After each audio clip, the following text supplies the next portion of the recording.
Hello everybody and welcome to another episode of the Spacemen From Pluto Podcast. I'm your host today, Christian, and joining me as usual is...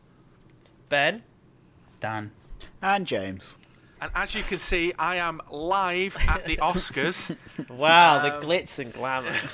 Yeah, bringing you exclusive material from, you know, I might be a couple days too late, but it's still live and it's still at the Oscars. It's looking about as busy as it was on the night. To be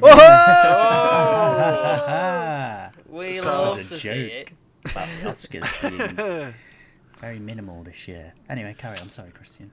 So if you've not guessed, today we're going to talk about the Oscars because they've just passed. We sat down and we watched all 8 of the Best Picture nominations, as well as us having seen a couple of the others that were nominated. So we're going to talk about them, what we thought of the winners, and then it's a bit of a packed episode, probably going to be a longer one, because we've also got to talk about the fact that Falcon and Winter Soldier has wrapped up. So we're going to talk about that and how the season went as a whole and the season finale. And Mortal Kombat came out last Friday. So we're going to talk about that. There's a lot to talk about. It's a bumper episode. Big Strap bumper in. episode. Get yourself a nice brew or whatever your drink of choice is. Yeah. Maybe a biscuit. Settle in and just enjoy our podcast. It's going to be about 2.5 hours long. Obviously, as usual, if you want to skip ahead certain bits we've mentioned, time codes will be in the description. So if you wanted to go straight from Mortal Kombat, Falcon and Soldier, you can. The Oscars 2021. Let's get into it. What did we think? It's a bit, where do we start? Yeah, I was going to say, there's... Do you know what I thought, Christian? I liked it and I subscribed to it, just like the viewers should of this podcast. Kind of works. Because he didn't say it. For audio listeners, I've noticed we've gained a few subscribers last week. In order to carry on getting our podcasts on Apple Music and Spotify, etc., etc., just click the little subscribe button and you won't miss anything then. You'll hear every single opinion we have. And hey, if you are an audio listener, don't forget to give us, rate us on iTunes, leave a little review, let us know. Obviously 5 stars, because we're sick. Thanks to everyone who's rated so far. Yeah. Should we start at the top? Because as we said, we watched all of the Best Pictures film. Yeah. Nomadland picked it up. What do we think of that? Oh, this is going to be an interesting one because I saw what Ben rated the film after he watched it, and I saw what you rated it. So I'm quite interested to see what people thought of Nomadland. So I the day I watched it, I'd been in Alton Towers all day, and I had to get up at a time I had not seen in a long time. Yes. And so I was pretty tired. I was really tired. And it was the first time I've stopped all day and sat down, and I was really tired. And I don't know, man. It might have been just the wrong film for the wrong time. Dan especially, I just couldn't get into it. As the host, I will say now, we will be spoiling these films. Maybe a little bit, maybe a lot, but we kind of need to talk about them, to talk about how well people acted and how well it was shot, and if we just if we think it was a good or bad film in the first place. So we are going to be spoiling these. I just couldn't get into Nomadland, and then once, because I couldn't get into Francis's character, you then just notice it. I think James made a similar point about a video we recorded that isn't out yet about because you can't get into it, you just kind of just see it. So it was just scene after scene of Francis Restore just wandering around. Yeah. With a tin can of being someone else, and I was like, ugh, I get it. With films that are so character-driven like this, if you like the character, then that's great. But if you don't, the film's done for you already. Doesn't matter what they do with it, you can't. Whereas I really liked her. I got really into a character. I thought she was really lovely. I enjoyed spending time with her. So I really quite liked this film. Yeah. I don't think I gave it enough of a chance, to be honest with you, because like Ben said, it was just, I think we were both separately and just not in the mood. I think we were both suffering from kind of fatigue of just watching some pretty challenging films this week, because we watched all the Best Picture nominees, and some of them were quite difficult to watch at points. And then we got to Nomadland, and it's like it was just a bit too much of an Oscar bait type film, and I just couldn't engage with it at all. You borderline. I had to talk you back into not walking out of it. Yeah. He was halfway out the room with his laptop in his hand, and I was like, "Come back! We got to sit through it." To do, man. It's like I've got better things to do than watch this film. I don't think it was a bad film, but it's just one of those where you really have to be in a specific state of mind, and you really have to be ready to just sit down. Like, it's not one of these films you can just be on your phone drawing and just kind of have other things going on. Not that any film is, but like this one, more so than a lot. Yeah, James is like... There are some films you can go on your phone through. Yeah, there's a couple. But this Anything one... by Michael Bay. Yeah, true. But this one is very much kind of just soak in the atmosphere, the characters, the cinematography, the sort of minutiae of the plot, and what the plot was and what the characters were didn't really amount to enough for me to be interested. There isn't a lot of plot to this film. It is, like I said, very character driven, and it's kind of just like a little window into this person's life. You see it. The editing's quite frantic. We don't really spend a lot of time lingering on too many scenes because it just jumps about, which I quite liked because it gave me the sense that these are real people we're watching, and we're just watching lots of little snippets and segments, but there is stuff going on outside of these bits that we're seeing. This is the same feeling I got from the film, because a lot of people had said, it can get a little bit depressing. I thought it was quite a positive film. Yeah. To be honest, it gave, especially like I came out of watching The Father and went almost immediately into watching Nomadland. The Father had nearly made me give up and just go straight to bed. And Nomadland was like a very positive film, but it's not very plot driven, and it was one of those films where comparing how the trailer kind of showed it to how the actual film was, it felt very similar to the trailer for Nightcrawler a few years ago. To how the actual film was, where Nightcrawler, they made it look like it had this big plot. It wasn't really. It was just a look into this sort of seedy underbelly of of that lifestyle. And this was the same thing, but with a more positive outlook on the life of nomads. And it was made even more real by the fact that apart from Francis McDormand and I can't remember the other guy's name now. He plays David in the film. Yeah, I know who you mean, yeah. Yeah. Apart from those two, everyone else wasn't an actor. They were all actual nomads. That's cool. I didn't know that. So there's the one guy with the great big bushy beard with the white hair. He was my favourite guy. Cool. I got the sense there wasn't a script or there wasn't a very strict script for a lot of these scenes. It did feel improvised and like it felt more real for that. Which is pretty cool. I was going to say that there was a lot of conversations where the conversations just didn't.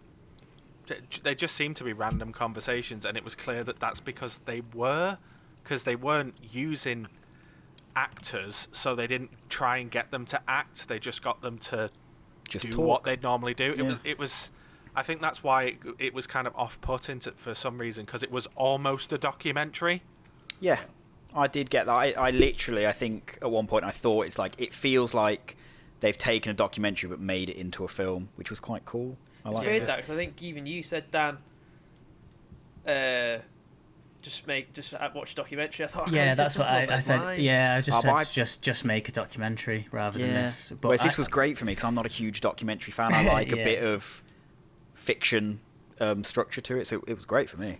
Yeah, I do think I am being probably a little bit unfair on the film because I didn't give it enough attention to really have much an opinion on it. It was just the fact that I wasn't in the mood to watch it. I simply just wasn't, in the mood. And forcing myself through it, I wasn't gonna. It's not the kind of film you can force yourself through and then have like a valid opinion anyway. Yeah. Like, it's like any film that you're kind of fighting against, you can't. Yeah. It has to be really good to win you over if you're not in the mood for a film. I mean, to be honest, I'll reserve judgment, but I mean, in terms of it winning Best Picture, I don't know what you guys think. Do you think it was deserving? It didn't surprise me. because it's funny that you mentioned about it feeling Oscar baity.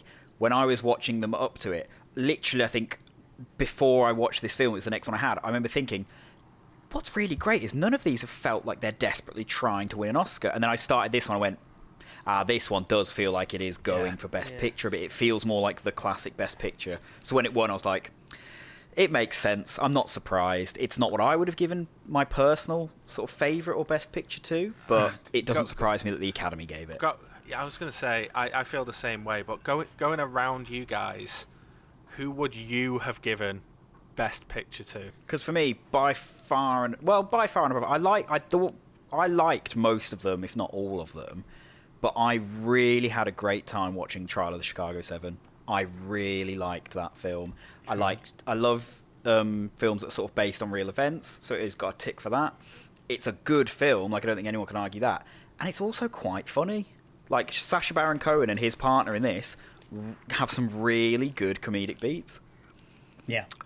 I mean, I also really enjoyed that film as well. Like, I thought it was very, very good. It was almost like the most traditional film of the lot, wasn't it? It was just it wasn't really trying to do anything like, it wasn't trying to reinvent the wheel or be really profound. It was just, it had its story, it had a historical story to tell, and it did it in a very sort of very, very good. It was very watchable, like incredibly watchable. It was very watchable, yeah. Totally. That's why I'm a bit shocked it got nominated for Best Picture. Yeah, it's just like it's just a court movie, and that's fine, that's cool, but it's not really doing anything new or adding anything to the conversation. Where films like, I felt like Sound of Metal and The Father, like, did something I've never seen before. There might be films out there like that. Like, they did something different and new and kind of moved things forward. Sure. I was just like, is it just because it's just Aaron Sorkin and it's like based on a real event and it's like the time we're in? And might be. And yeah, it was a good time. Like, it is engaging watch. Like, the court scenes are the best scenes, the judge and all of that is like mental. It leaves you thinking, how the hell did this actually happen? Like, how is this whole situation even real? The judge was. They may have. I don't know enough about the case, to my shame. But like, they may have taken some dramatic license with the judge, but I don't feel like they've taken, because it's a movie and all movies do that. But I don't feel like they did much. And the guy was clearly insane. Like, what the hell? Like, just making up laws and making up. Everyone's so like reverential towards this one guy. Like, even though he's clearly in the wrong all the time and actually going a bit like, he seems to be going senile and making up kind of rules as he goes along, forgetting people's names, and just, that one scene where he takes Bobby Steele away and like has him essentially beaten up while everyone else listens, and then march back into the courtroom. It's like, did that actually like, how did that actually happen? I mean, it wasn't even that long ago. It's just it's crazy, but it did. It's what, 50 years? No, 40 years ago. It was like like end of the 60s, wasn't it? I think. It was the same time as Judas and the Black Messiah. I noticed because they mention him in Judas. What a great double bill! Yeah, those two films, mate. Which is quite a weird coincidence. I was watching Judas and I was like, I wonder how closely this relates. And Daniel Kaluuya's character in Judas and the Black Messiah is the character he's the Black Panther who sits behind Bobby Seale in the courtroom in Trial of the Chicago 7. Didn't realise that. They're the same character. Same guy. It's it's the same real person. I just thought, like, for me, my three favourites were not in this order, Sound of Metal, Judas and The Father. I just thought those three kind of did something a bit different, did something a bit new, well written, really engaging, and I got why they were nominated. And I think for the best picture for me is between Judas and Sound of Metal for me. Maybe I give it to Judas. I really quite enjoyed Judas quite a bit. I really didn't. Oh, is that the one? That's the one. Judas and the Black Messiah just didn't grab me. And maybe it was a bit similar to you guys with Nomadland. I think it was the third one or the fourth one I'd watched in a day. Like, I was having to power through these. There was a bit of fatigue, and then it didn't really grab me. I don't really know what it was about it. And then the end scene's incredible. Again, we'll try not to spoil it too much, but it has a really strong ending. I was like, wow, that was really good, but it had something to say. For me, it just felt like it took too long to say it. Oh, I find it really engaging. The plot, the idea of this guy infiltrates the Black Panthers in that world, and I said to you, Dan, I love that Jesse Plemons is morphing into Philip Seymour Hoffman. The older he's getting, he is turning into him. Oh God, yeah. It's especially it's even weirder that he played Jesse Plemons played Seymour's son in The Master in that film. So it's even strange that he is morphing into him. So that was very cool. I found it really engaging, and I was shocked. I don't think the score got nominated for Best Score. I loved the music in it. It was really weird. It was just weird. And I was like, oh, this is so good. But, Soul won for Best Score, which was Trent and Atticus. And I really like Nine Inch Nails, so wicked. Have you seen Soul? They were nominated for two things, weren't they? Trent Reznor and Atticus. Yeah, because they were nominated for Mank as well, was it Mank? Yeah, Mank, yeah. And along with it, was it Jean-Baptiste? Yeah. He actually did. Check this out, listeners and viewers. If you're into Sonic the Hedgehog, I know James is. Oh. Jean-Baptiste did a really good cover of the Green Hill Zone music. That basically someone explained it really, really nicely as because it's piano based. It's all piano based and very orchestral and everything. And someone explained it as sounding like it's like dropping in on an old friend and seeing that they've changed and they've matured in certain ways, but they're still essentially the same person. It's a really nice way of putting it, because it's like it is the Green Hill Zone music, and it's kind of aged along with all the people who used to be children who are now older, and it's like the music's changed to match as well. Isn't that nice? That is. Isn't that nice? Anyway, check that out. While you're talking, Dan, what would you have given your favourite / best picture vote to? I think it is a tough one, because I like Trial of the Chicago 7. I liked all the films. I really liked The Father, if you can say because it was just a really tough. You liked Mank as well, did film. you? I really liked it. Well, no, I didn't.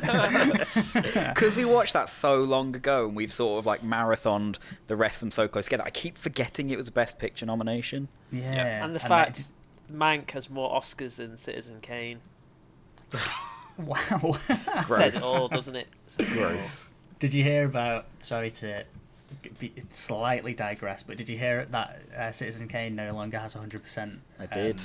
Rotten Tomatoes anymore? Because they dug up a review from 1941 that it was just little known tiny little review that someone gave it like a bad review, and now it's at 99%. It got bad reviews at the time. Well, that's what I thought. Yeah. That's why I didn't get Oscars. It didn't like it. No one liked it at the time. Well, I mean, you could just dig up all the reviews then, and it could, I'd love that. Get that percentage down about.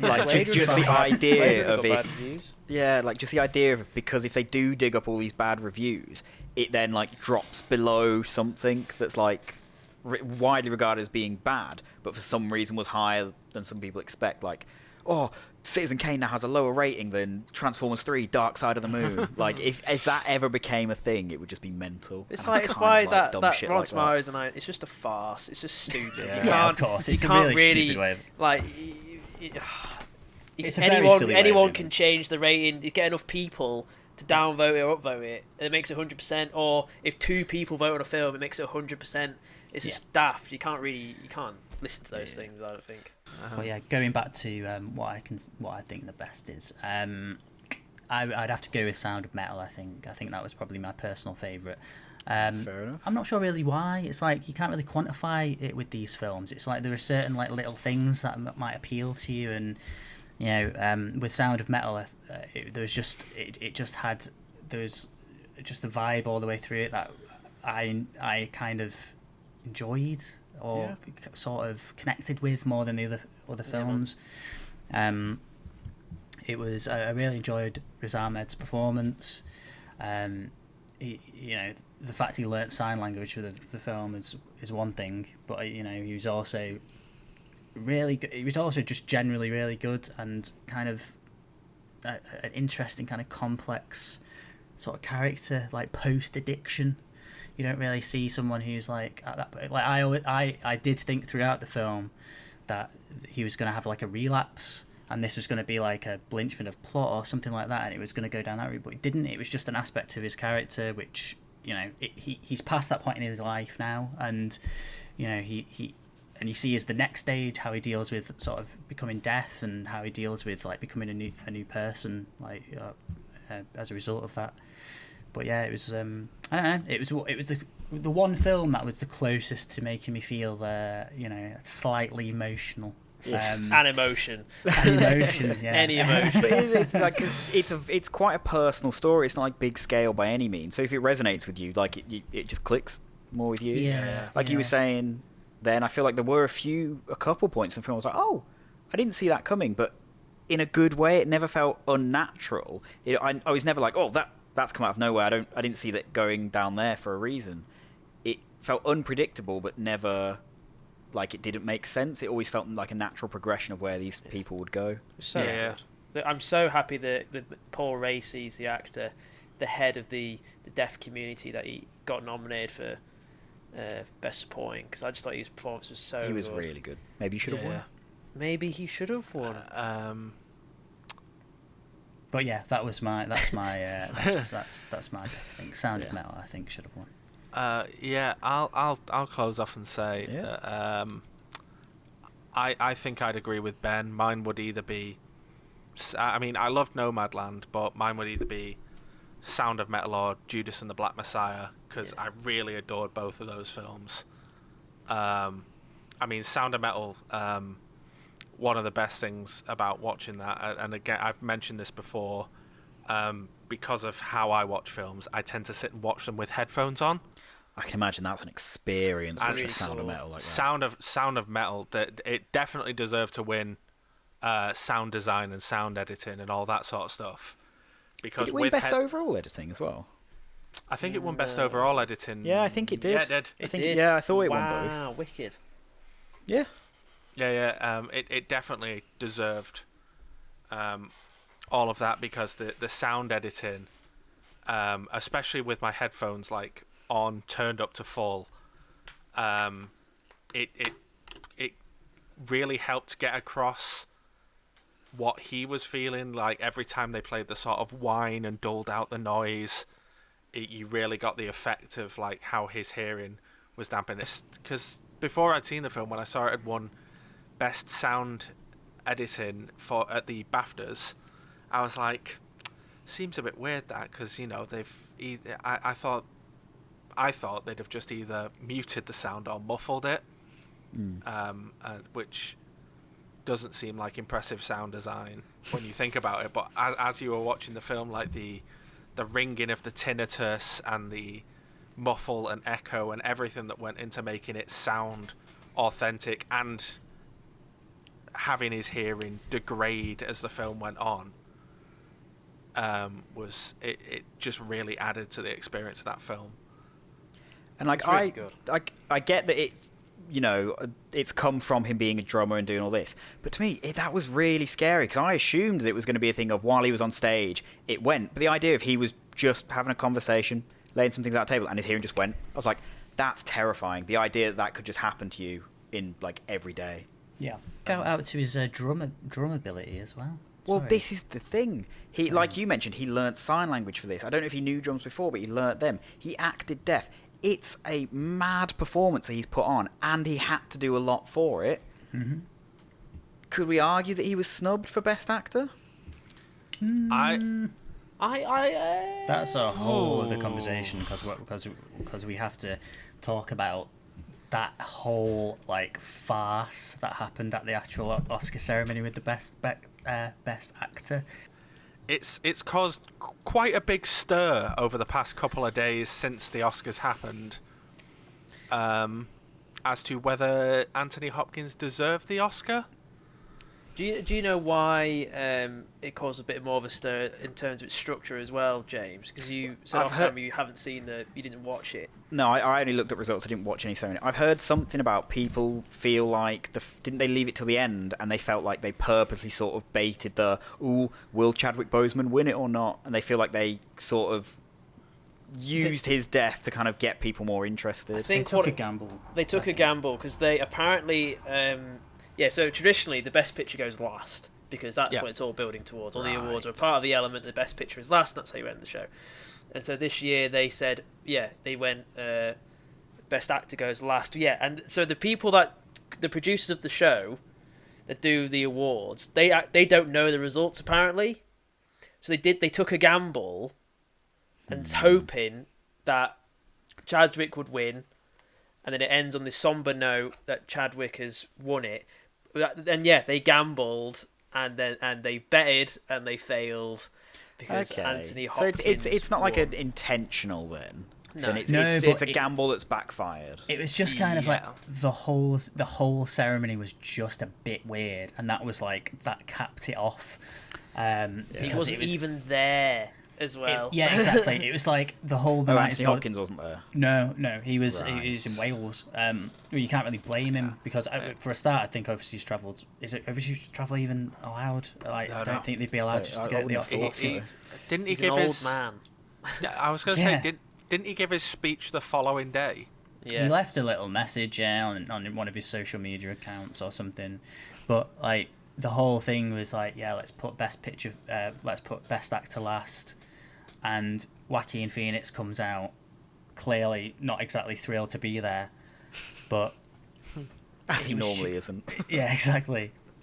But everyone's expecting, Chadwick Boseman or whatever, and he just goes, Anthony Hopkins, and everyone's like, oh, clapping, and then he goes, the Academy accepts the award on behalf of Sir Anthony Hopkins, and then the show ended, and it's like that's it. That was the moment, and it just really fell very, very flat indeed. Bit of a bum bum bum bum. It was good as well, though. A little bit about talking about the actual ceremony. There was I think other than Anthony Hopkins, everybody else where they were in Paris or in London, they were like also live streaming the event at the same time. So Yeah. like Olivia Colman and Gary Oldman were in London together in their own little socially distanced auditorium, cool. sat watching the show, and then the guy who directed and wrote The Father was in Paris, and then he did his speech live. Wherever Sacha Baron Cohen was somewhere else in London, him and his wife Isla Fisher were there live. So I think literally everybody else nominated if they weren't there, except Anthony Hopkins was there. So it's just such a unfortunate. It's just unfortunate. It's just it a was gamble really they shouldn't have unfortunate. took. If it's Yeah. if it's a toss between, and they know Anthony Hopkins wasn't going to be there, just maybe don't And risk he's it. just won the BAFTA, so Yeah, it's not and like he was was out on of that nowhere. role. He was on that hot streak. Chadwick Also, Boseman, let's even if it had gone to Chadwick Boseman, would that still not have been a bit of a sad note of, and he's won it I can't pronounce the word, Posthumously. but posthumously. Is that not another bit of a sad note of, he's got it, but he's not here to collect it because he's not even with us at all anymore? I think they had a montage queued up. I think they had a VT. That's a good point. That was another thing as well that this Probably. Oscars was missing, because it was missing an awful lot of things. Like obviously because like the whole ceremony in general was just completely like cut down to the basics. It was on like a really, really small stage. I think it was in a train station that had been refitted with some seats, and everyone was socially distanced, and there was just a handful of kind of like film stars in the audience and other film crew and stuff. Not many. It looked like 100, It looks 150 like people. In when your school does an awards and it's in your Yeah. school gym, It it looked looked a like bit a like that. Like That's what it corporate looked exactly awards, like. corporate award ceremony Yeah. or something, Right, But, okay. But and then they decided to not show any clips of the films as they're reading out the nominations. So it was a really strange choice. bizarre. Yeah, so like you'd have someone come on to present a few awards in some cases, and there was one point where like Laura Dern came out to I think she was doing Best Supporting Actress. At She one had run point. over a chicken halfway through to get on the stage as well. Yeah, her dress was like she was dressed very normally from the waist up in just a black dress, and then as you got further down, it just turned into like something, chicken. like some kind of massive feather, and it was just bizarre to look at. But whatever, apparently this is what the Oscars are about. Wait, which award did she nominate? It was supporting actor. Rather than show a clip of the film, she discussed the films personally with each nominee, saying, I thought you gave such a wonderful performance and you really brought this to the role and you shed light on this. and on to the next nominee, and I thought you did a brilliant job, and it was just this really kind of, it was sort of like Weird personal. Yeah. And it was sort of strangely kind It of kind of into was it. a decent idea.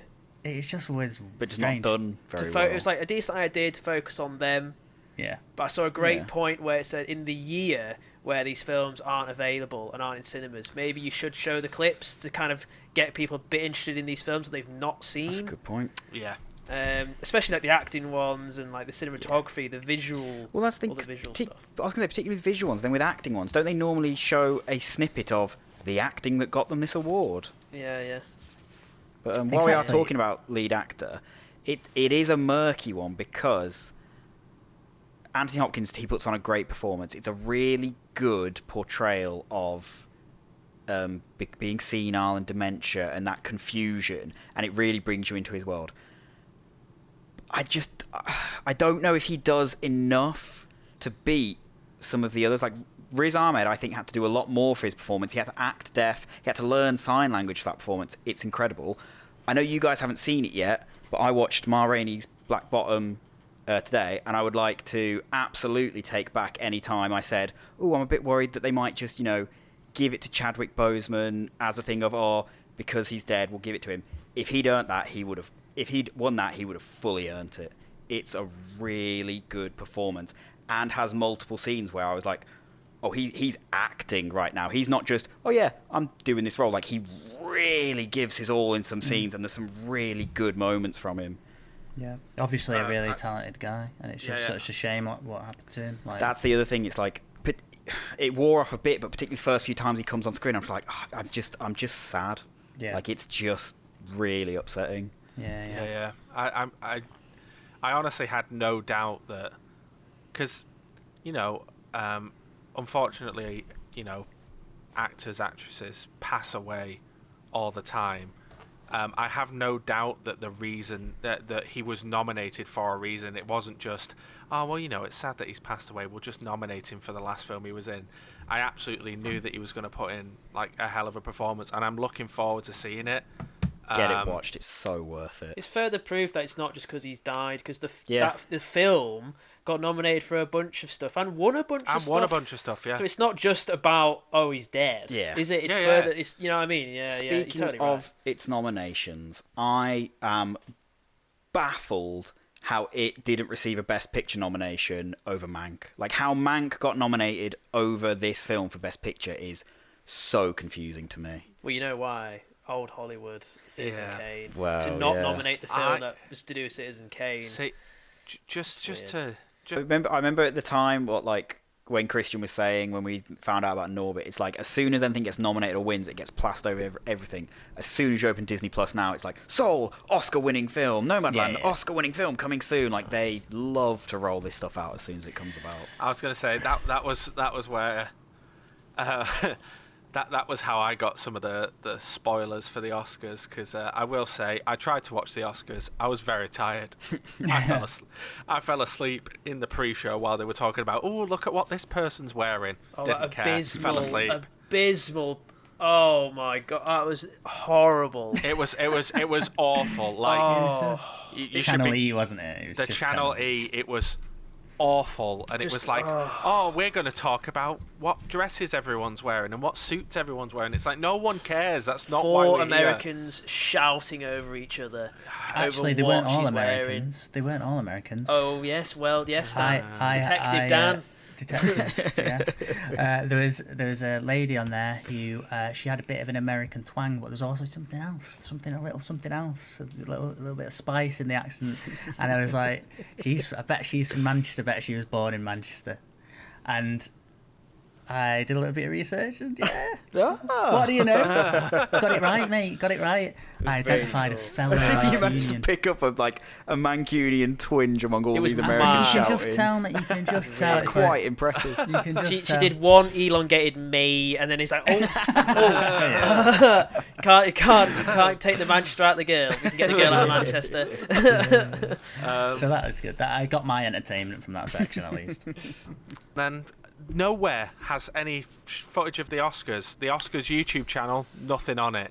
Now TV, nothing. Sky, nothing. BBC, nothing. No one has anything.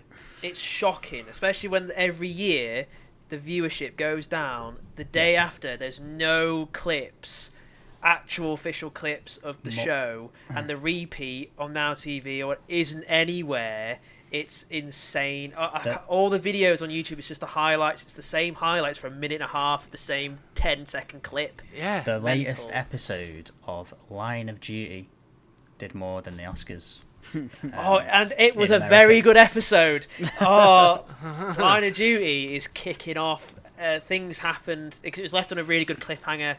That's why this episode had a lot of views as well. Yeah. And it's just got the most... I'll cut this bit. Right. The Line of Duty's worth a watch. It's got one of the most passive-aggressive characters and performances I've ever seen in television. It's so good, but nails on a chalkboard to watch. Her smile, her fake smile, is amazing, isn't it, Dan? I showed you... I was like, Dan, look at this smile.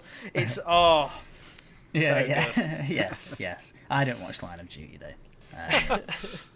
Maybe I should. I don't know. But anyway, great show. We're talking about the Oscars, aren't we? Yeah. I was really happy that The Father won Best Adapted Screenplay. Yeah. Because I really enjoyed The Father and I loved the structure of the film. I hadn't seen a film... So clever, the structure. Yeah, I hadn't seen a film where a character with dementia, whatever, memory loss. It's not said what he has. It's like early onset, isn't it, of what he has. Just from his perspective...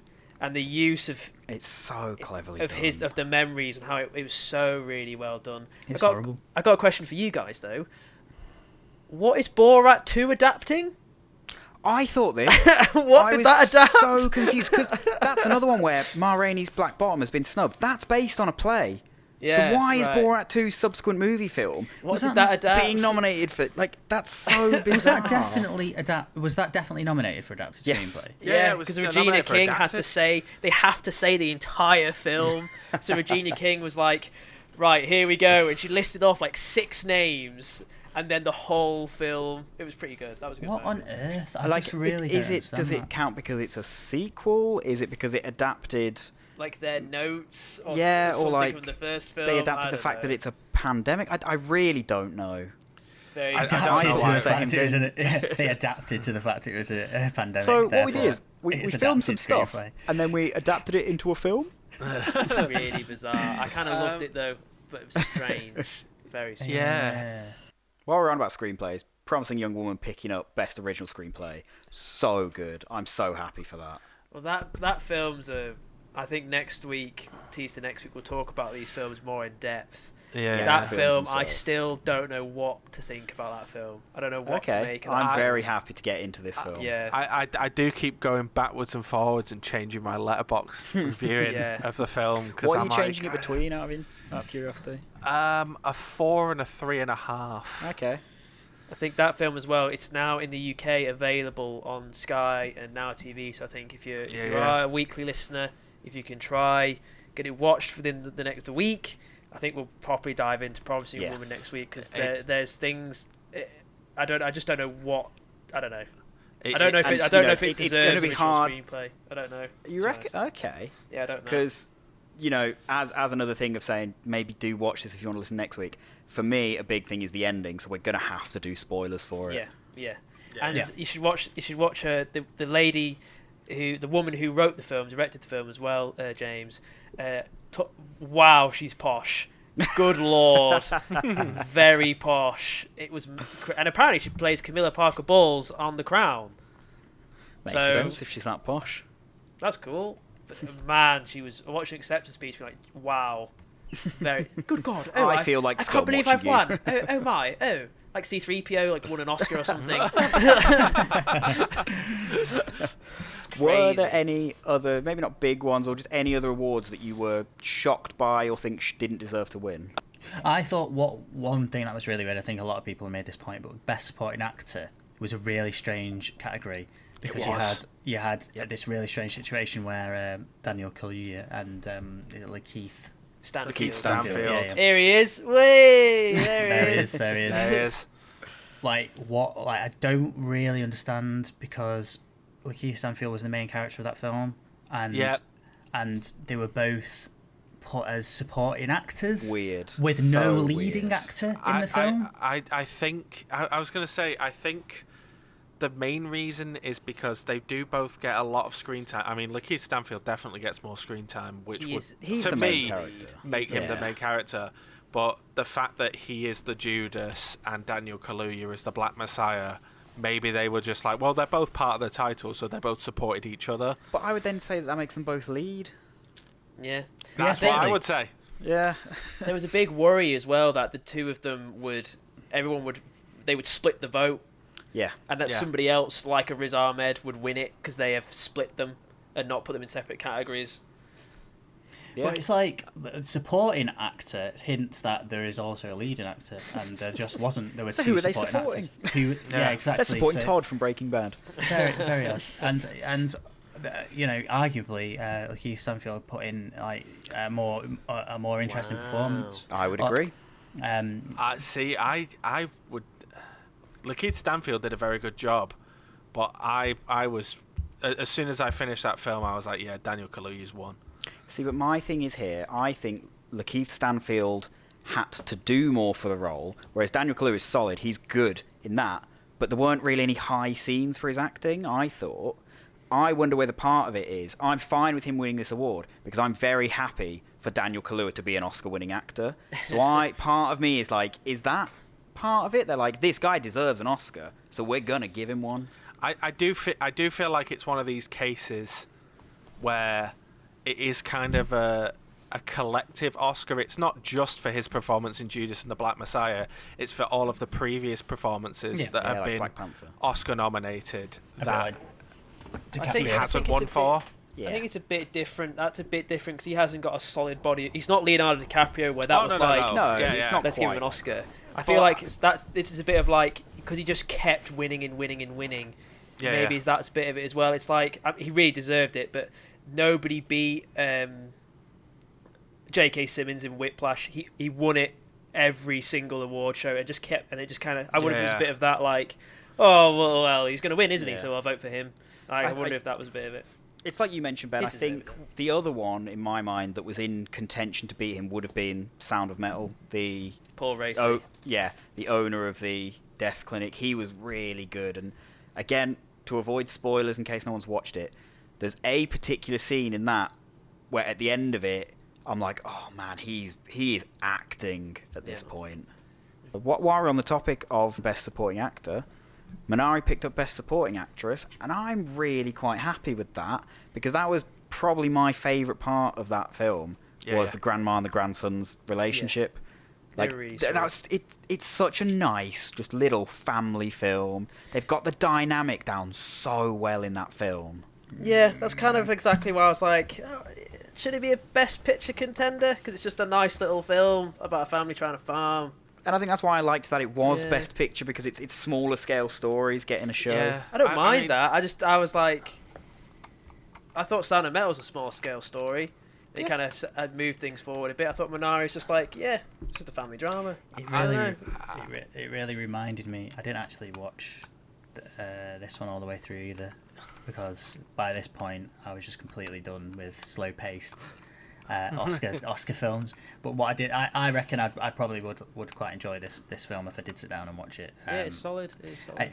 From what I did see, it kind of reminded me of a Studio Ghibli film. The sort of colour palette was very it was quite vibrant, more colourful, and just the sort of, I don't know, the pace of it, the direction of it, that sort of like just focusing on the little details of being in a family and the eccentricities of the different characters and stuff. I thought it was interesting, Yeah, I thought it had a nice pace for a while, but it definitely did lull towards the end, I'd say. So it's an hour 55, I reckon, hour 20 mark. I was a bit like, okay, like I'm not bored, but I am kind of looking at my watch a bit. I had the opposite way around. I for the first sort of 20-ish minutes, I was like struggling to get into it. I was like, this is okay, but I'm not hooked.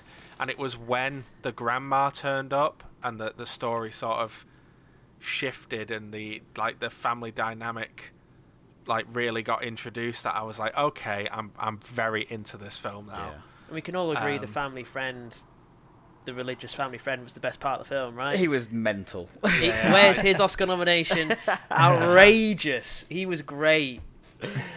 I thought the whole film was going to be like all about a father-son relationship, and then it was like a grandmother-grandson relationship. Like, that kid's awesome. Like, he's so good in this Really film. good. Yeah. Really good. Also, I'm pretty sure that he turned up to the Oscars, didn't he? He did. Yes, I've seen a little picture of him on the red carpet, like With showing off his little suit. With his hair spiked up and his suit just looking Bless like, him. I'm at the Oscars. Yeah, It's so good.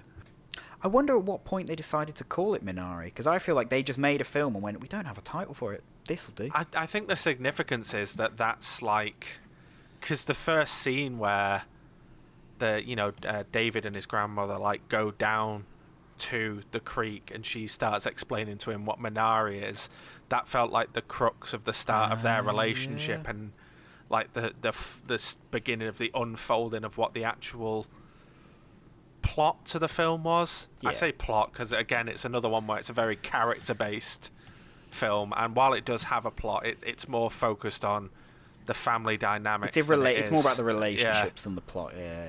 Which I loved. Like, I was surprised how many of these smaller scales, less plot driven films I really enjoyed, because it's not normally my kind of thing. I had a really good time with a lot of these films. I was quite surprised. Wow. Yeah. Look at me being a proper film boy. I was very happy for you. Films, James. Yeah, proper Now films on to are quite Mortal good. Does anyone have any disputes joking. about Frances winning Best Actress? Was Carey Mulligan up for it? Yeah. She could have been a contender just 'cause I think she had some good scenes of acting, and there was some real nice like switches in hers. Like, it's not easy, but you can get fully into a role and a character for a scene, and you can do it. But to like switch so quickly in scenes is a whole nother task in itself. And I got what I wanted. I think I said it in a previous podcast. I got Francis's husband Joel Cohen just sat there looking a bit oblivious to what was going on.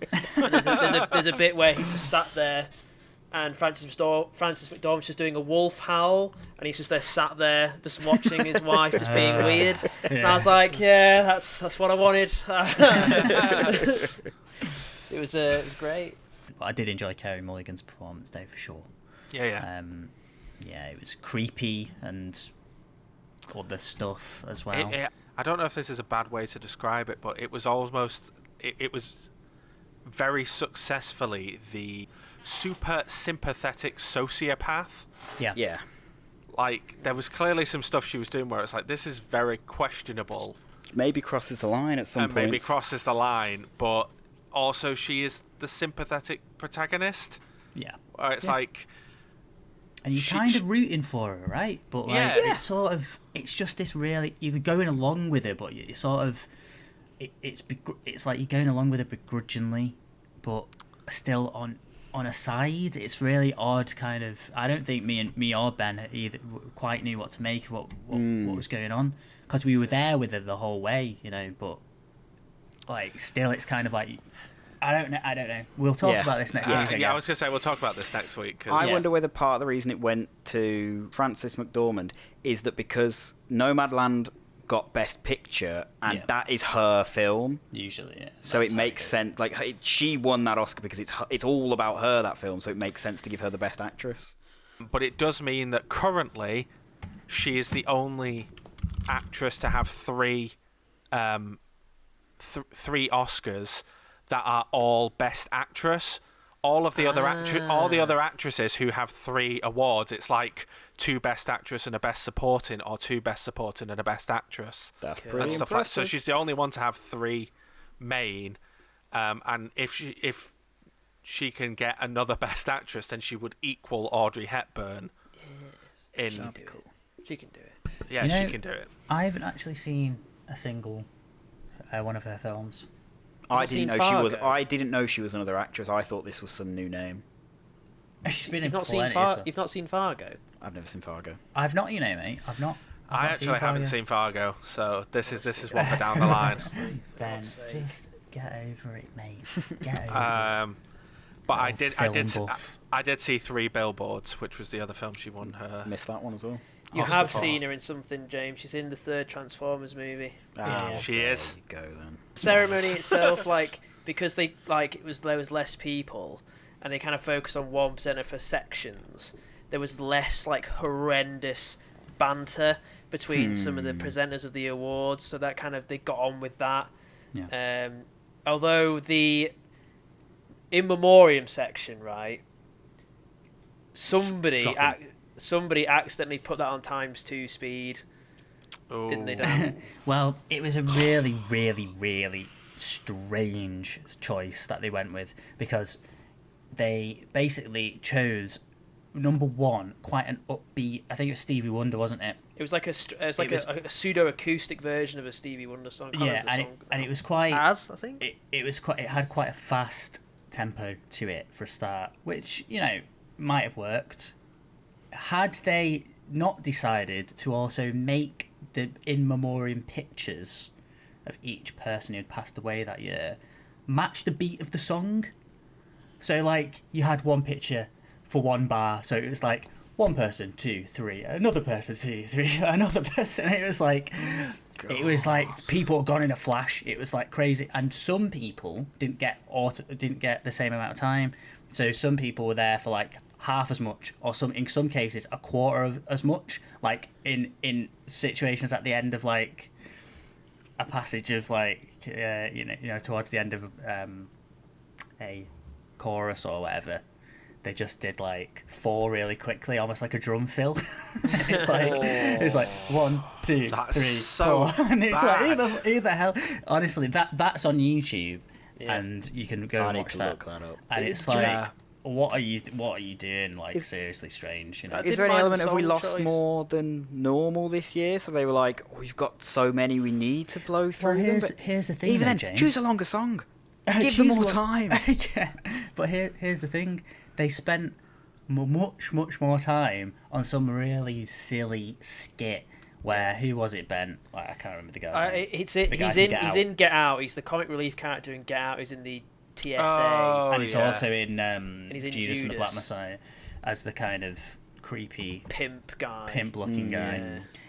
He comes out and basically has this really awkward kind of section where he's going up to people, like asking them with sticking a microphone in the face, and it kind of feels like it's off script, and he's having music piped through the PA of these Oscar-nominated songs, or I can't remember if they were all Oscar-nominated or just some of them were Oscar-nominated, but the point was he was asking them, do you think this song was Oscar-nominated or not? And they're like, no, it should have been. It was actually Oscar-nominated, but then they were trying to make it funny and it just didn't really work. And then they got to Glenn Close, and the music they piped in for Glenn Close's section was, you must have seen this because this is probably one of the few clips of the Oscars that are on the internet. It's a song called Da Butt. Have you guys I've not seen this. And it's I've not seen this. And it resulted in Glenn Close. She's basically started twerking. So that's on the internet, and that was part of the Oscars for this year. They sped up the in memoriam section. And they sped up, and they thought this is more important than the in memoriam section. We'll just get all those people who died. Just get them gone because Glenn Close needs to twerk. Oh, so God. so strange and so cringeworthy and horrible. Like it was like the one banter bit in the show, and it's just horrendous. It's They just get rid of annoying. all them, and they got rid of the performances. I think they performed the best songs before the show started, which is a great idea, because in the other years they have them spread out sporadically throughout the ceremony, which just pads time, and they're always kind of like half decent songs anyway, because there are no original songs anymore. It's like, yeah, we'll nominate a song from Twilight, okay, and then they're there performing it. And it's just like, come on, it's a 4-hour show. We don't need this. I was going to say, when I've watched in previous years and they've done the songs, it's like, come on, hurry up. We all know Disney's winning it. Yeah. I mean, Disney weren't actually nominated this year. Don't think they had anything Well, did nothing in Soul get nominated? Not for original song, no. Jean-Baptiste and Trent Reznor and Atticus Ross got their Oscar for Soul. Like exactly, talk. This is what I said, James, about they have no original songs. A song from that Eurovision Song Contest film got nominated for Best Original Song at the Oscars. Yeah. Pointless category, if you ask me. Pointless category. Well, let me just say, I think we're close to wrapping up the section on the Oscars, but I just wanted to ask you guys, bearing in mind this conversation about weird awards and weird kind of music being nominated and what have you, and also the fact that this Oscars got like the lowest ratings ever for the Oscars by a large amount. I was going to say, wasn't it 58% drop from last year? Last year it was 20 million. This is in America. Like 9, This year it was, Obviously, we've had the pandemic. There's not been many films out. Lots of people haven't been going to the cinema. It's been a really weird year for films. So maybe the low figures are down to that partly. But I wanted to ask you guys, like, are the Oscars just irrelevant? Because I'm pretty sure a lot of people didn't even know these were happening, to be honest.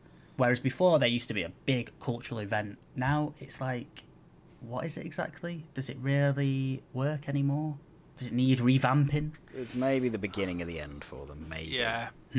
I think times are changing, and I think it's gotten to the point where people have stopped so much caring what critics and higher-ups think. You know, you look on... I mean, Rotten Tomatoes is kind of held with some reverence, but most of the time I'll talk to people and I'll be like, oh, the critics gave it, overall the critics, it got a 68 on Rotten Tomatoes or whatever, and people will just turn around and be like, it doesn't matter what they think. What's the user score? What's the audience score? People care what each other thinks. So yeah, I don't know. Unless they start letting people vote for the Oscars, which is never going to happen. Oh, can you imagine? Vote by text. Yeah, and the winner, sick. and the winner of the best film is kinda hat. What the 10th year in a row. Like there is a version of the Oscars that can work. I think we're kind of stepping in the right direction. I think Parasite and The Shape of Water in recent years is a real step in the right direction, especially this year in the diversity of the nominees and people who win this year. It's a real step in the right direction. I think a big part of it is that people are waking up to how the Hollywood elite are so not in tune with what's going on, and they just all need to just shut up about the injustices in the world, and we just don't need to listen to them. Like, I love Daniel Kaluuya, but there was a bit during his speech where he was like, yeah, we're all going to go party now. I was like, it's a pandemic. A lot of us aren't even allowed to even see each other indoors. Maybe don't mention that bit. Obviously, he was on the spot. He didn't know he was going to win, and he was just speaking off the cuff. He had a good moment about his parents having sex. But there was just these little bits. Yeah, he made a joke. He was like, oh, my parents had sex, and now I'm here. Let's get drunk, or whatever he said. That's weird. It then cut to his mum. Yeah, being like, what did he say? Like his mum and his sister. That was a good moment. Yeah. But they're just so out of. Oh, it's just out of touch. I mean, who could forget like the start of this pandemic? We had the Imagine cover. That was like a week in. Yeah, exactly. And it's like, and it's all built up to this point now where celebrities and film stars have so little goodwill. The Oscars are, barely, like an episode of Line of Duty in the UK gets more than the whole of America, like in terms of people watching. So I do also wonder whether a part of a big reason that there's been a drop off with this year is because of the pandemic, there's been fewer films out, so people may not have even heard of some of these ones. For sure. And then there's the thing of because they haven't been in cinemas, people haven't seen the ones that even they've heard of, really. That's it. Yeah. I mean, a lot of the films, and also, slightly different issue, but the sheer amount of streaming services, like, there's no one way to watch these films. Like, going to the cinema is a one way to watch new films. You just go to the cinema. If you look at the Oscars, there has been a decline every year. Like, they've been going down for a while, but I think that's why there's been a huge drop off for this year. I will say that it was quite good to see that out of the best picture films that we watched, 2 were on Netflix, 1 was on Prime, 1 was on Sky and Now TV, and one's going to be on Disney Plus. One's going to be on Disney Plus, which means 5 of the 8 are way more readily available for people to actually watch than they would, like, because that's my thing with the Oscars normally every year, even when cinemas are open. The reason that I tend to skip the Oscars is it's because it's like, oh, well, they've nominated one film that came out earlier this year that I've not seen, and then none of the rest of the films are coming to the UK until after they've won Oscars. It's weird as well, like, I don't know about you guys, I feel there's no talk that the BAFTAs should stop. I still look forward to the BAFTAs. Mm-hmm. And even the television BAFTAs, I feel like no one's going, oh, the BAFTAs are outdated. Yeah, because the BAFTAs have always been a bit more low key and a bit more about, like, the Oscars have always just been a bit cringe and a bit like about glamour. The whole idea of like this whole Hollywood thing, Channel E that we watched at the start where they were talking about each. Like, there's one moment that really knocks me sick where like one of the presenters went. It was something. I think it was Carey Mulligan's dress, and you could kind of see a midriff, and she was like, slim celebrity. Oh, I tuned in for that part, and I was like, "What are you going on about?" It's like the presenter goes, "Oh, Carey Mulligan there looking, it's who would have thought it's a lockdown with that body or something along those lines." And I'm like, number one, come on now, that's what are you saying? And also, like I said to Ben.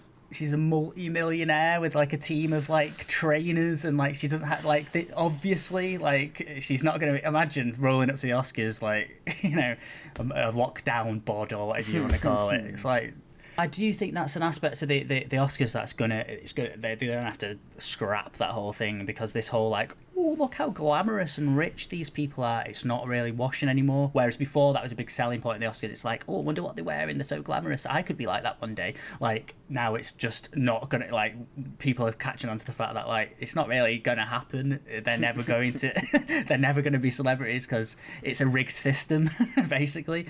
So scrap it. But and to close off this sort of like, is the Oscars still relevant?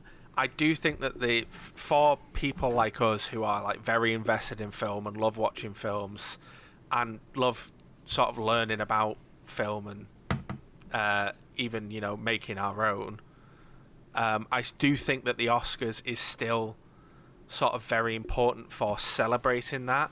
And it's still great to see that there are these award shows that celebrate these films. Yeah. I just think that the reason that the Oscars has dropped off over the past few years, as people did turn on to the fact that the Oscars just seem to be celebrating whoever paid them the most and not whoever was the right choice.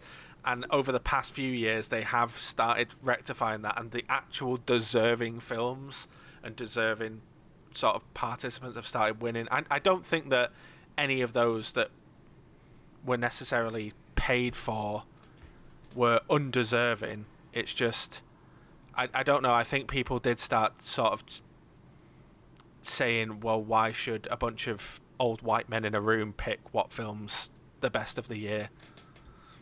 Yeah. Mm-hmm. And I think that has turned a few people off, but I don't know. I think more people should tune back into the Oscars, because it does seem to be getting back on the right track, and I do think that despite having a low-key ceremony, this year's winners, looking down the list, it's like these were all deserving winners. And it was a very difficult year because there was a lot of snubs that couldn't have been avoided. It'll be interesting next year how they deal with things, because please let this be over, and please let things be kind of like relatively normal. Bryan Cranston was in the auditorium where he said this hopefully will be next year's venue for the Oscars in the traditional big theatre. Yeah, and we'll have cinemas and films and a proper Oscars that's hopefully a little bit revamped and a little bit more kind of progressive in how it approaches. Yeah. I can't wait for Spielberg's West Side Story to be nominated for Best Picture or Best Score or Best Song. That's going to happen. It'll happen. Watch that happen. Have any of you watched the trailer for that? Yes. Yeah. No. I saw a comment of someone who says like they've literally tried to cut their main actor out of this trailer. Oh, Ansel Elgort. It's insane how little Ansel Elgort's in this. It's because all these allegations of sexual assault have come out about him since filming and rapping, and it's like they almost don't want to show his face in the trailers because they don't want him attached to it. It looks like. In conclusion, the Oscars are still important. They're very they're getting way more progressive and way more celebrating way more sort of a bigger variety of deserving films, and that's great. Moving on. Can I go to the toilet before we move on? Yeah. Moving on, let's talk about the biggest conglomerate and Woo! the Disney! in the world. Part 2. Now that we've closed off the Oscars nicely and done that, we'll now talk about something else that Something else. That went south very quickly. You are right. We were talking about something else. I think keep going. I honestly think keep going. That was great. No, I'm going to start again. Right, we've spoken about the Oscars enough. So now let's move on to Disney Plus and the conclusion to The Falcon and the Winter Soldier. Let's talk about some real cinema now, boys. All 6 episodes have been out. And another Marvel Cinematic Universe Disney Plus show has ended. So having it all out now, we've discussed it before. You know, we did our episode on the first episode. We talked about the midpoint of the season. What do we all think now that the season's over? Yeah, Pretty good. Yeah, pretty good. I think that's our Falcon and the Winter Soldier section. Oh, good. I think the culmination of the show, it's the biggest shame that it wasn't in cinemas. If you could say, Ben, would you rather have a totally useless Black Widow movie, or would you have a black man become Captain America on the big screen? I would go 100%. This should have been on the big screen. I don't know. I'm just really, of all the things that's happened in Marvel, the Falcon Winter Soldier stuff, this plot line about a black man being Captain America is by far the most powerful stuff the MCU's done, and I can't believe they did it. I can't believe they did it. That they would address the real world, and in this show, the race even within their show. I couldn't believe it, and that it's not in the cinema is a real shame. It's a real shame, but I'm glad they've done it. That was absolutely the high point of the finale, was the sort of Sam finally accepting the mantle of Captain America and the Shield. His speech at the end, well, it was a bit long. What was there was really good. A bit long. And then, the roundup of Isaiah Bradley's plot line through this show was great. A really nice thing. Is it Carl? What's his name? Carl Gray? No. But Carl Lumley's so good throughout this show. The bit, spoilers all over the shop. Yeah. Very end. The bit where they go to the museum and he's in the museum honestly made me a bit emotional. Yeah, man. I was very emotional at that point. It was properly so well done. Really good stuff. Yeah, they handled so much in this series really well, and I'm not gonna lie. I've said it before. This was a series where when they announced it, I was like, I'm more into the science fiction-y magic space side of Marvel, and less into the espionage politics sort of side of it. So I don't know how much I'm going to enjoy this series. I was so into this series. It took me a couple episodes to get in, but by episode 3 I was like, no, this is so good. They had great character dynamics. A lot of stuff was covered, and it was just a really important sort of turning point. And see that, I mean, I was already tearing up at the beginning of the episode when you first see Falcon in his full Captain America gear. I was like, oh, it's so beautiful. Is it? Do you not like it? I think it's a bit hokey, this suit. I'm not a huge fan of it. I like that they've given him a Captain America suit, but to me, it feels like Steve's first modern Captain America suit, where they've just gone, oh, so this is what it looks like on the page of a comic. Let's just slap that into real life. Let's not adapt it and make it look like something that someone would actually wear in real life. Let's just put it on screen. It's very white. It's not even that. It just doesn't feel like a suit that someone would wear. It almost looks like it's made of foam, but I mean, like a person, not a character. Like it's.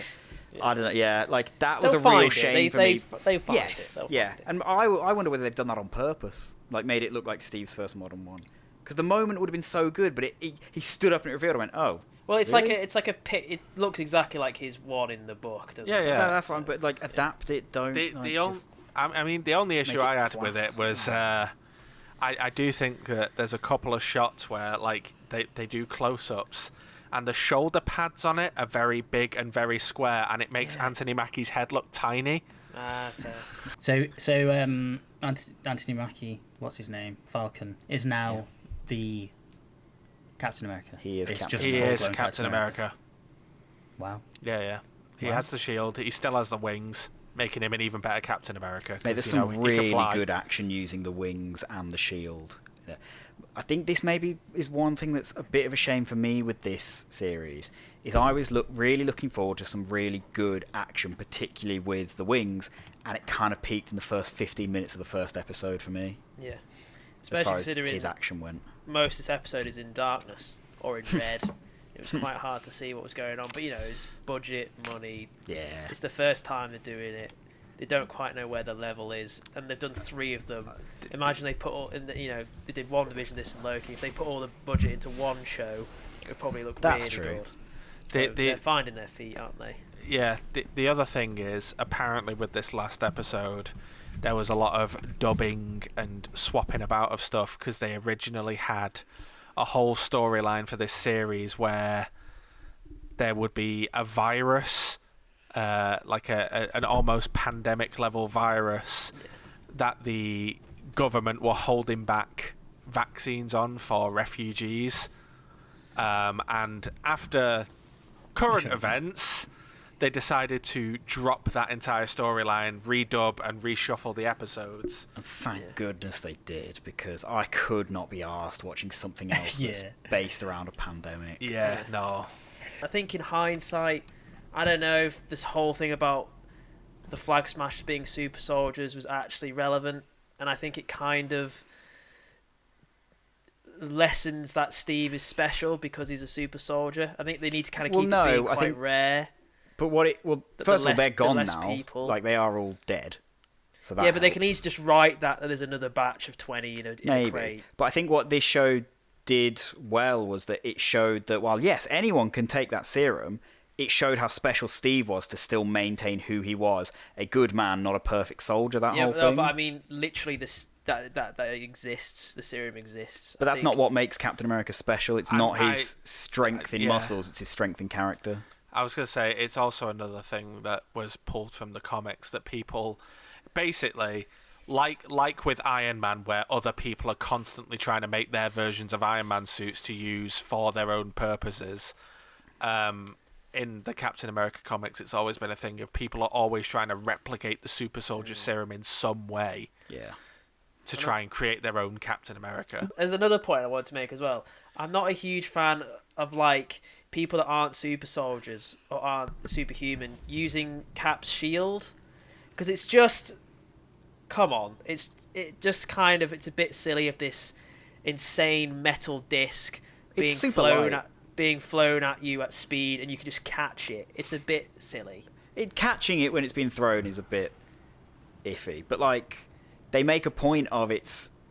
So whenever Steve and like you see a super soldier catch it, it comes out and they just catch it straight like that. Whereas Sammy's always having to cushion it because he doesn't have that.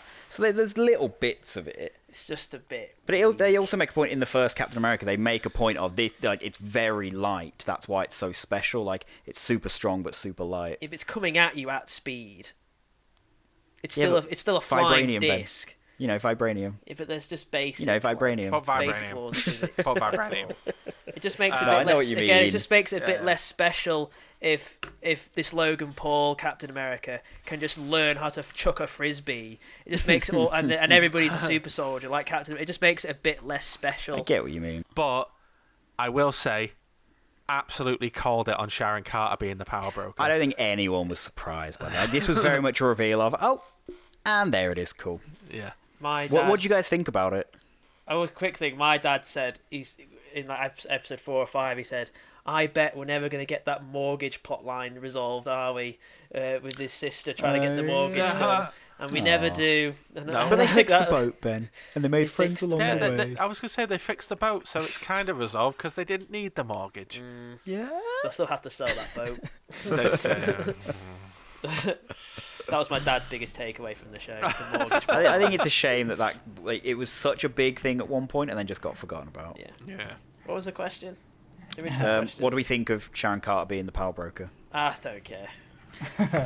The only thing that makes me care about it is a theory I've seen in that, so some people are saying, but it doesn't make sense. Like, I know that they made an effort to say, oh, but when everyone got dusted, she didn't get a pardon. She felt like the government had turned their back on her, so she went into this underworld of crime. And some people are saying they think, yeah, it is out of character, and this is maybe the setup for in Secret Invasion we get the reveal that she's a Skrull, and that's why she's made out of character. So we're hoping that the iffy stuff is actually on purpose and it's set up. We'll see. I think it's weird to bring her back and make her a person if you're not going to use her for something. Just simply, which did we prefer, WandaVision or Falcon and Winter Soldier?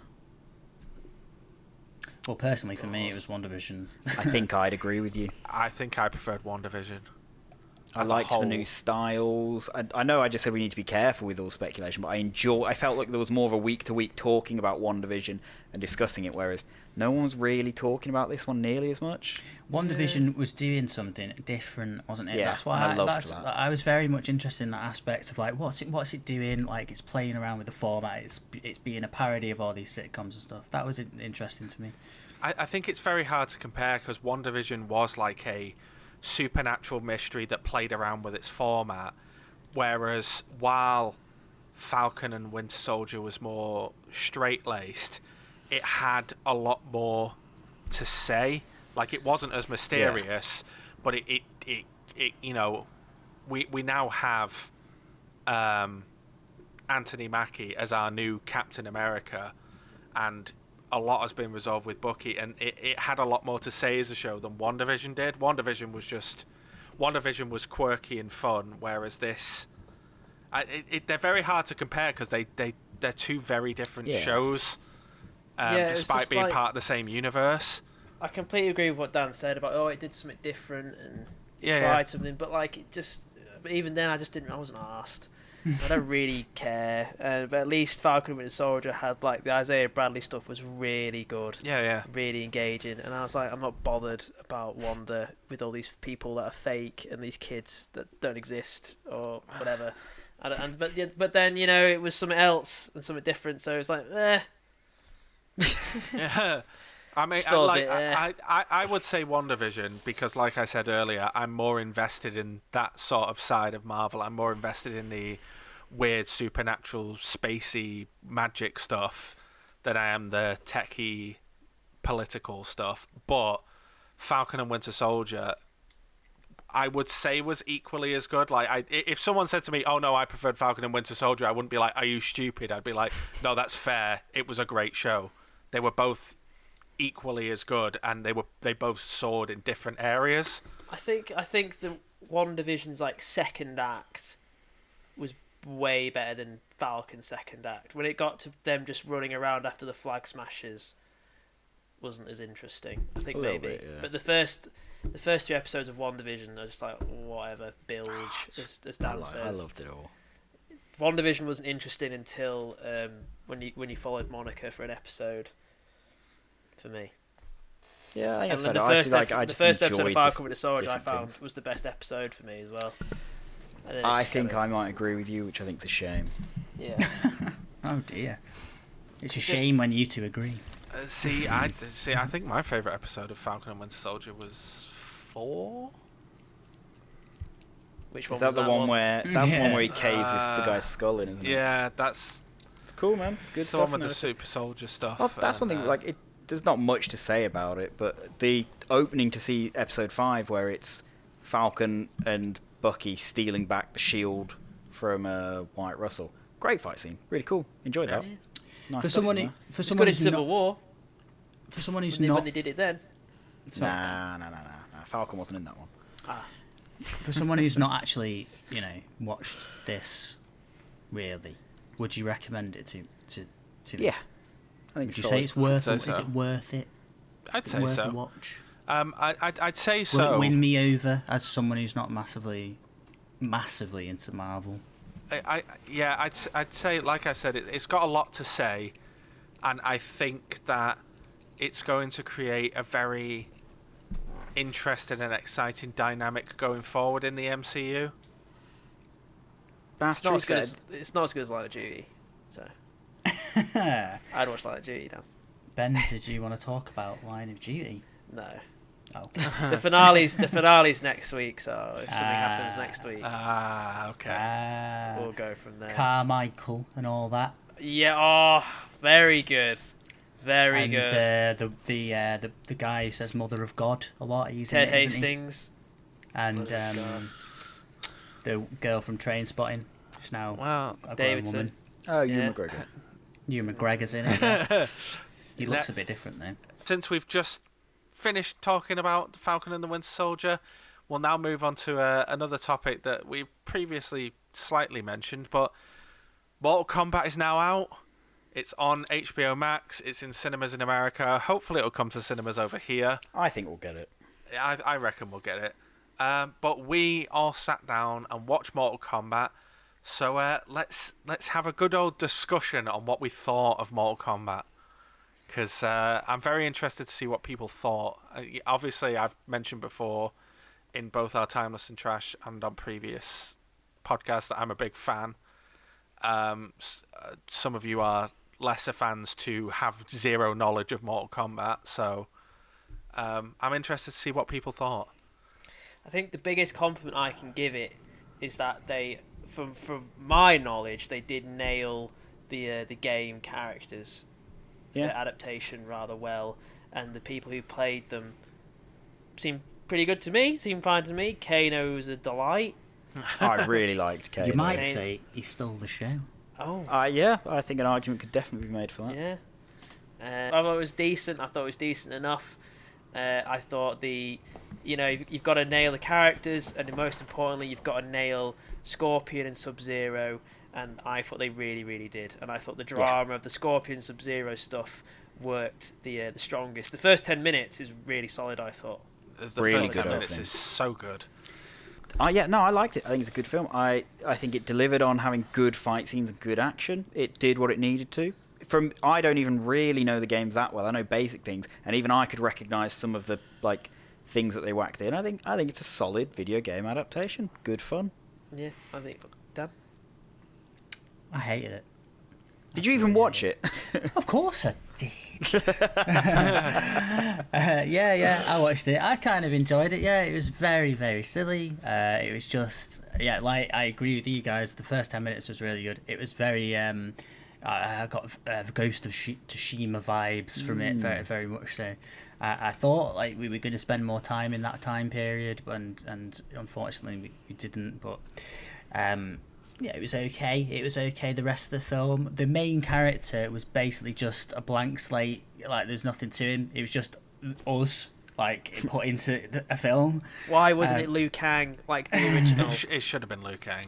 Why wasn't it Louis? There were points where I would be thinking, this guy he's gone from being a sort of jobbing fighter, trying to, he's not committed to he keeps on losing fights and all that. And suddenly, he's jumping out the back of a plane with these mental kind of superhero. To be fair, he didn't jump. He was kind of pushed. There was one. He didn't have a scene where he didn't acknowledge the absurdity of what's happening to him. He didn't once go, "I've just fought a giant reptile, and now I'm fighting a four-armed hulking Shrek guy." He didn't once be like, "What the hell is going on?" There's no moment of him being the audience being like, "This is really bizarre," and we're all okay with it. I was gonna say they fight the reptile, and then Sonya turns around and goes, "Do you believe me now?" And he's just sort of Yeah, I suppose I do. He just kind of goes along with it, doesn't he? He's just sort of, it's that thing of how, like, we've seen that scene so many times now of like, oh, even though I just saw all this crazy shit happens, I don't believe you. You're crazy. It's like, like it just wastes runtime at this point. We've seen it. We know that they're gonna accept it and they're gonna accept the call to action. Let's just get on with it. I actually get think that, but he needs to acknowledge that he just fought a giant reptile that could go invisible and be like, "What the hell is going on?" Like he needs to do that because he's not like he doesn't act like a normal human being. No, he's just very much sort of, let's just get from this scene to the next scene so that we can have more fights. Which is, fair enough. All credits to the film. I kind of think it knew that it was doing that. It knew what it was trying to be. Unlike the other Mortal Kombat film we watched, I think it nailed the it certainly nailed the gore, that's for sure, in comparison to the original Mortal Kombat film. I was going to say one of my favourite aspects, especially from watching that first fight, is it nails the fact that people get gored but then just carry on as if nothing had happened. Like you'll see you see like Sub-Zero get stabbed in the shoulder and then Scorpion pulls the blade out and literally this like cacophony of CGI blood spurts out of his shoulder, and Sub-Zero carries on like he's fine. Like there's one point in that fight where you see Sub-Zero grab Scorpion and slam his head into a rock. This massive splatter of blood goes straight up the rock, and then Scorpion gets back up immediately and carries on fighting. And it's they've really captured the element of the game of these characters lose like 3 times the amount of blood that's in their body and just carry on. Like Sub-Zero stabs Scorpion in the stomach and goes up his chest, up his ribcage, and he carries on, he's alive, and then goes off to his son or whatever. And in the first 10 minutes, I enjoyed that. Just the silliness of it. That it was just that it's more. I will say though, I will say quickly, the 90s film though, it actually did deliver on having a Mortal Kombat tournament though, didn't it? How do you feel, Christian, that this film was a glorified first act? That there was actually no Mortal Kombat spoilers. I kind of expected it. It's because one of the things that I watched the trailer and I was like, okay, it looks like it's going to have a slight deviation, but it does look like it's going to be fairly faithful. Watching the actual film, it was even less faithful than it made itself look. There was a lot that they decided to change and add, and I don't think that some of that stuff was necessarily bad. I do think that some of it was kind of cheesy and cringy at points. Especially, I mean, you can cut this, but especially the scene where Jax gets his arms, where he's got like this scrawny little arms and he's lifting the rock, and then all of a sudden he like believes in himself and his normal arms grow out. I did let out a little like chuckle and sigh at the same time. It was like an eye roll, but it's kind of funny because it's cheesy moment. Because they added all the like stamp, like the birthmark tattoo stuff that moves from body to body, and this what was it like the umagi or whatever Liu Kang called it. He's like, oh yeah, it's your inner spirit, like a Akuna or something like that. Akuna something. Akana. Just the Akana Matata. That's the real question. They added all this like Akana stuff of like, oh yeah, that's what awakens your powers, and Kano just starts shooting a laser out of his eye without getting the robot stuff done. Yeah, I was a bit upset there was no robot eye. I would have liked that. One thing I cannot believe we got, and we mentioned it, I think, in the Time Sword Trash recording, but it didn't make the final cut of, are they going to put any, like, references to, like, the scumbag of using the exact same move over and over again to win a fight? And they did. They actually delivered on that. They had Liu Kang sweep the leg, and then he jumps it, and he sweeps the leg again. I was like, they did it. Yeah, I can't believe it. Yeah. I can't believe it. Won me over immediately. That was a great little moment. And I'd like to see a trilogy, because there's like the little news article that has the... you might remember seeing it, has like the Native American warrior on it. Yeah, he's in the game. He's in the game. He's the character Nightwolf, who is a character from the games. When they walk into the Shaolin Temple, Kano sticks an amulet in his pocket. That is Shinnok's amulet, which plays quite a big part later on in the games. And spoiler alert for the games, turns Raiden evil at one point. What? Cool. So the fact that they're hinting that all this stuff could possibly be to come, I was getting very excited at the prospects. I say as well, I can't remember, I think it was you, Christian, that it answered my plot hole of the 90s one. Who invented the rules of the Mortal Kombat tournament? Who said 10 and they win? And what is it, Christian? The Elder Gods. And I remember watching going, right, that's what it is. That's why. I thought they just threw out 10. But no, it's the gods decide.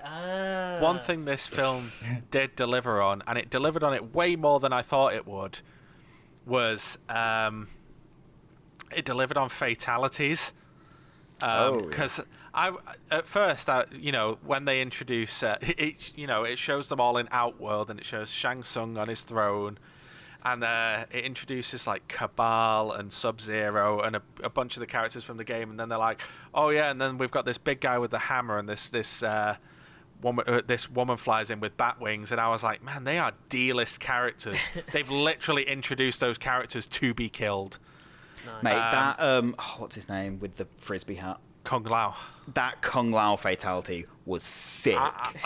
As soon as Kung Lao appeared, I was like, if he doesn't kill someone by throwing his hat into the floor and having it spin round, then that is a wasted opportunity. And as soon as he did it, I was like, yeah! I do think Falcon needs to put that shield on his head and use that shield like Liu Kang did, or whatever he called. I was like, Kung Lao, because I was like, yo, this is Captain America, but he's on his head. That was cool. Can I also ask, why is Goro always given such reverence? Because he's a bit rubbish, really.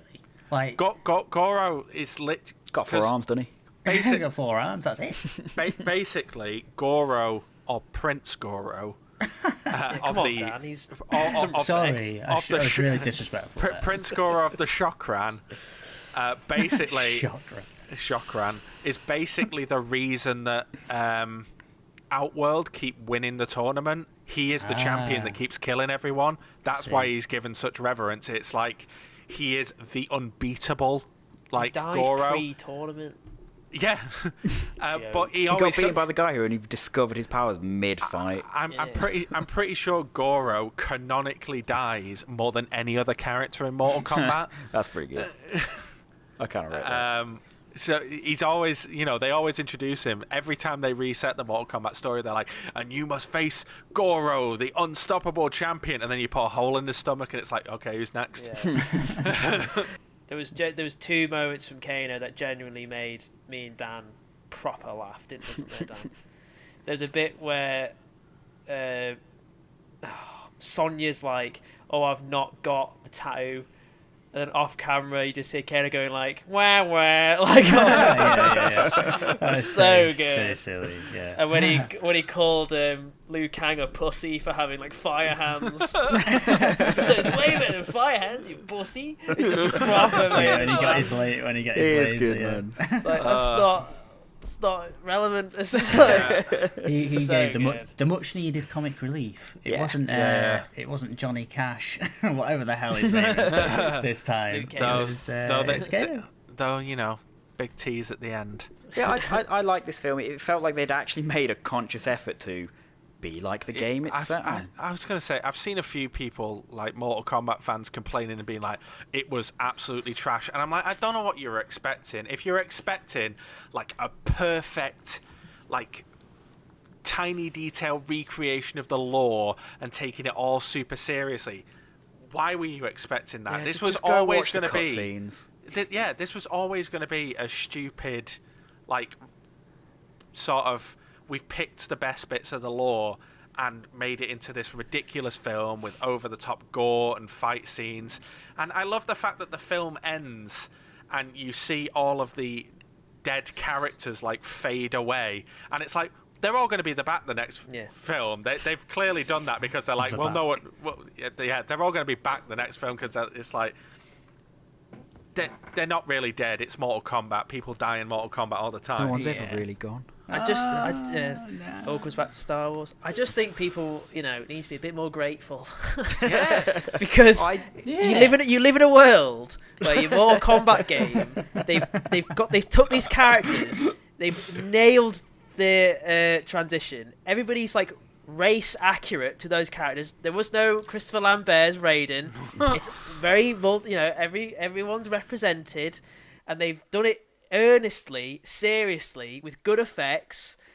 Fairly decent film. Like, just be a bit thankful that it even exists. I was going to say, people are complaining, and they're like, it was terrible. It didn't match the games at all. And it's like, have you watched another video game movie? Yeah. This is like up there.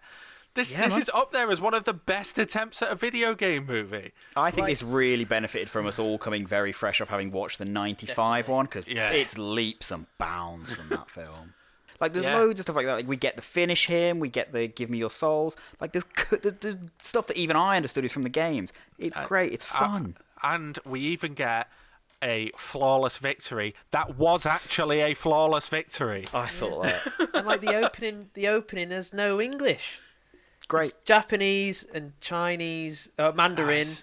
and like they even say, I can't understand what you're saying, but I'm gonna. And I just can't believe they did that.